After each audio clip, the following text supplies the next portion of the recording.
Herkese merhabalar arkadaşlar. Enfes Yemek Tariflerine hoş geldiniz. Bugün sizlere muhteşem bir tarifim var. Haşhaşlı tatlı çörek yaptım. Şekli şahane, hazırlaması çok kolay. İster çay saati, ister kahvaltı için hazırlayabilirsiniz. Dilerseniz hadi buyurun hemen tarife geçelim.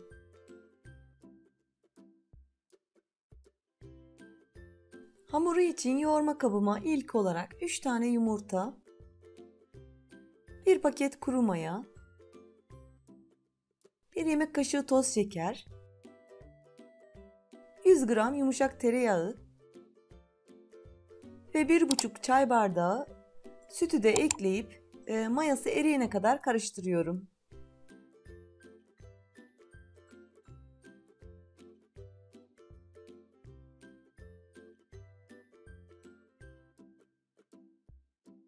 Mayası eriyip ve eklediğim malzemeler de birbirine karışınca üzerine 4,5 su bardağı un ve 1 tatlı kaşığı tuz ekleyip kaşıkla hamuru toparlıyorum.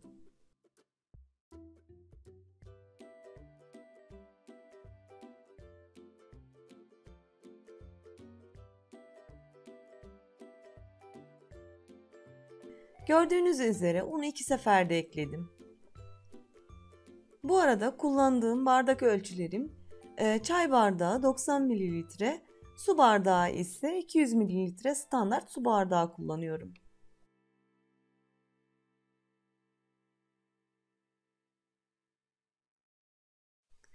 Hamuru kaşıkla toparlayınca kaşığı çıkartıp elimle yoğurmaya geçiyorum. Elimle de özlü, pürüzsüz bir hamur olana kadar yoğuracağım.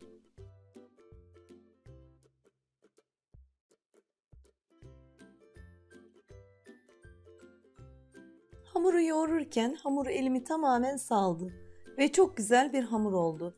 Kıvamı yumuşak değil, çok da sert değil, orta yumuşaklıkta. Şekil verirken kesinlikle zorlamayacak bir hamur oldu. Şimdi de artık üzerini kapatıp gelişip kabarması için 45 dakika boyunca bekletiyorum. Hamurum mayalanırken içine kullanacağım dolgu için 150 gram haşhaş ezmesini sürülebilecek şekilde incelteceğim. Önce üzerine 2 yemek kaşığı toz şekeri ekleyip tatlandırıyorum. Sonra 1 çay bardağı sıvı yağ döküp güzelce akışkan bir kıvamını alana kadar karıştırıyorum.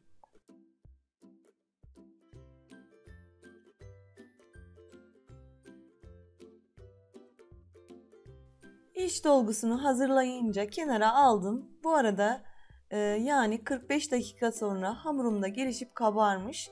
Hemen şöyle havasını alıp toparlıyorum.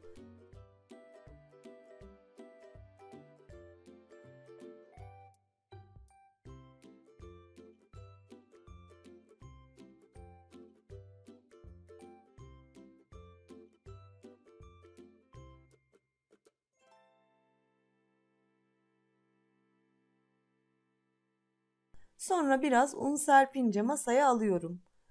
Üzerine de yeteri kadar un serpip önce elimle üzerinden biraz eziyorum. Sonrasında oklava ile açmaya başlıyorum.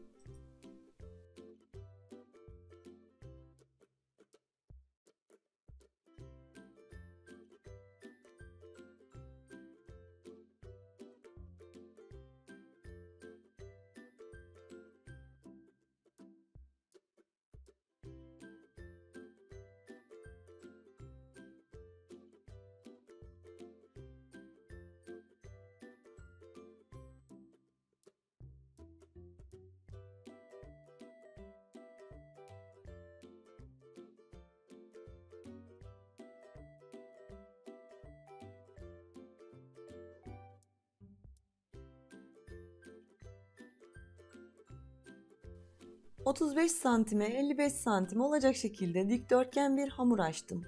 Şimdi de üzerine haşhaş ezmesini her tarafına döküp fırça ile hiç kuru kalmayacak şekilde sürüyorum.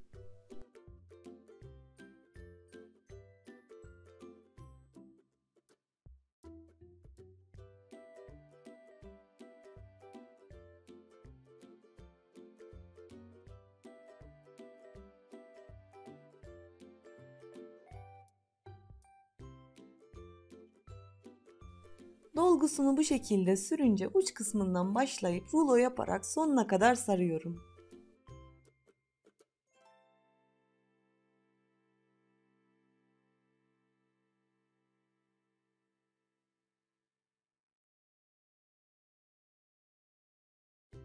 Ve sonda kalan ucunu da güzelce bu şekilde sıkıştırıp bitiştiriyorum.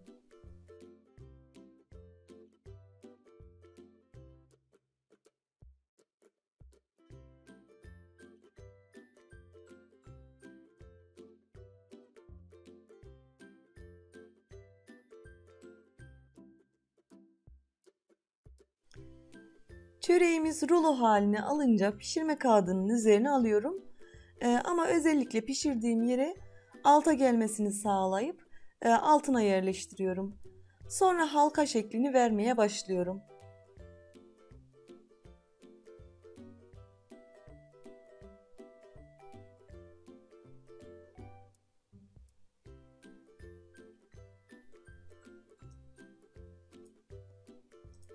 İki uç kısmını ise birbir içerisine katıp tekrardan elimle sıkıştırarak bitiştiriyorum.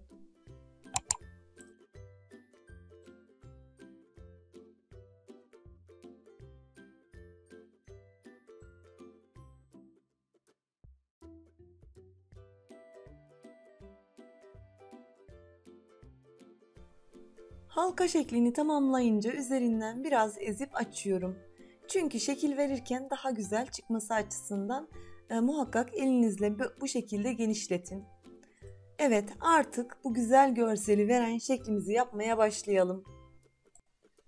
2 parmak aralık verip kesiyorum. Ama gördüğünüz gibi tamamını kesmiyorum. İç kısmından 2 santimini bırakıyorum.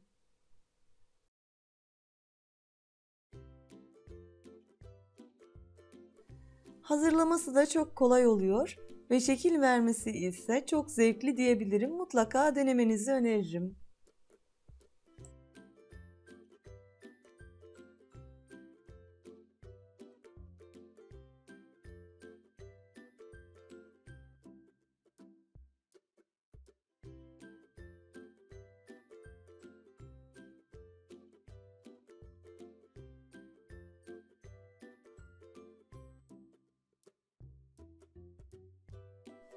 Çöreğimizi bu şekilde kesince arkadaşlar gelelim ikinci aşamasına. Bıçağın ucu ile kaldırıp kendime doğru kıvırıp bırakıyorum. Kestiğim yerler kat kat açılıp ortaya şahane bir görünüm çıkıyor. Tam bu aşamaları dikkatlice izlerseniz sizler de kolaylıkla yapabilirsiniz. Tek yapmamız gereken bıçakla kaldırıp kendine doğru kıvırınca bırakıyoruz. Yani yan kısımları yüzü oluyor. Bu kadar basit diyorum.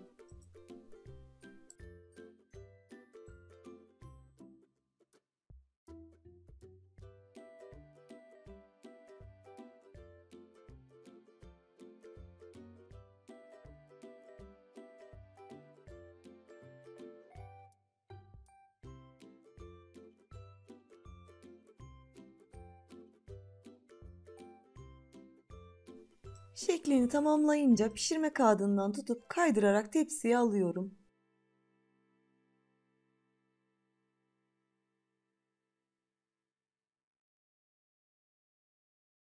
Artık son olarak bir tane yumurta sarısının üzerine bir tatlı kaşığı süt döktüm. Çırpınca çöreğin üzerine sürüyorum.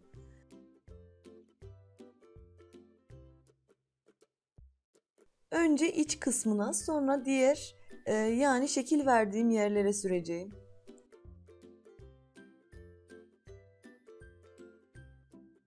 Artık çöreğimizi fırına verebiliriz. 180 derece fırında 25-30 dakika arası pişiriyorum. Üzeri böyle kızarınca da alıyorum. Çöreğimiz pişti. Deneyecek olan arkadaşlarıma şimdiden afiyet olsun. Hem lezzeti hem görseli mükemmel ötesi oluyor. Mutlaka denemelisiniz diyorum. İç dolgusu olarak istediğiniz dolguyu kullanabilirsiniz. Bugünkü tarifimin de sonuna geldim. Beni izlediğiniz için çok ama çok teşekkürler. Kanalıma abone olup yorum atıp beğenip paylaşırsanız çok mutlu olurum. Kendinize iyi bakın. Bir dahaki tarifimde görüşmek dileğiyle. Hoşça kalın.